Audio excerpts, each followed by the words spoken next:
পরবর্তী কলার কাছে আমরা যাচ্ছি ওনার প্রশ্নটা শোনার জন্য। দেখি কে আছেন আমাদের সাথে। আসসালামু আলাইকুম ওয়া রাহমাতুল্লাহি ওয়া বারাকাতুহু। কলার আসসালাম। জি কলার আসসালামু আলাইকুম। আপনার প্রশ্নটা কৌকা, আমরা শুনলাম আপনার মাত। আসসালামু ওয়া আলাইকুম আলাইকুম। আসসালাম ওয়া রাহমাতুল্লাহ।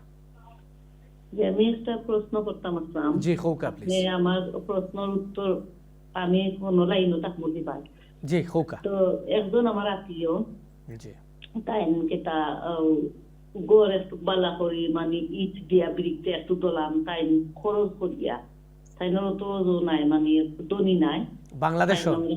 জি বাংলাদেশে তাই না হাজবেন্ডে আমরা সবে সাহায্য করিয়া বিদেশ দিচ্ছিলাম পাঠাইয়া।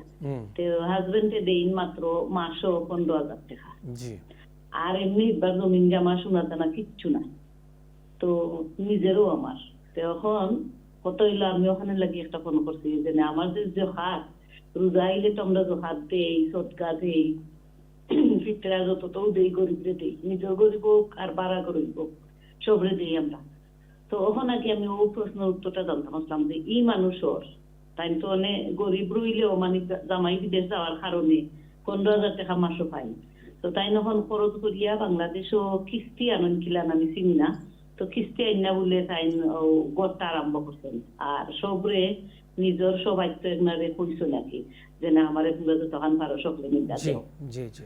তো আর কি আমি ওখানে লাগি জানতাম চাইছিলাম যে আমার জোহাত তোর পয়সা আমি ই মানুষে দিতাম পারবো। আপনার পুরা জাকাতর পয়সা দিলে তার গড় বানানি কমপ্লিট হয়ে যাবনি মনে করেন? জি আমার পুরা জাকাতের পয়সা দিলে কমপ্লিট হইতো না, বাট জাকাতের পয়সা যদি দেওয়া যায় আমি আর কি বেশি দিতে পারবো, নাইলে আমি সামান্য কুটুম হিসাবে সাহায্য করবো। বুঝছি, আমরা আপনার প্রশ্নটা ক্লিয়ার। আপনি লাইনও থাকুক, শেখে আনসার দিয়ে। জি আপনি লাইনও থাকুক ইনশাআল্লাহ। জি তাফাদ্দল শেখ, আমাদের বোন এই প্রশ্নটি জানতে চাইছেন। অনেক অনেক ধন্যবাদ আপনাকে প্রশ্নটি করার জন্য। কোনো আত্মীয় স্বজন যদি অসহায় হয়, আর্থিকভাবে অসচ্ছল হয় এবং তার ঘরের জন্য তিনি ঋণগ্রস্ত হয়েছেন, এরকম আত্মীয়কে আপনি যাকাতের অর্থ দিয়ে পয়সা দিয়ে সহযোগিতা করতে পারবেন। দরিদ্র, আত্মীয়, ঋণগ্রস্ত তিনটা ক্যাটাগরিতে তিনি যাকাত পাওয়ার উপযুক্ত। প্রথমে তিনি দরিদ্র, অর্থাৎ তার সচ্ছলতা যেরকম থাকা দরকার সেরকম নেই।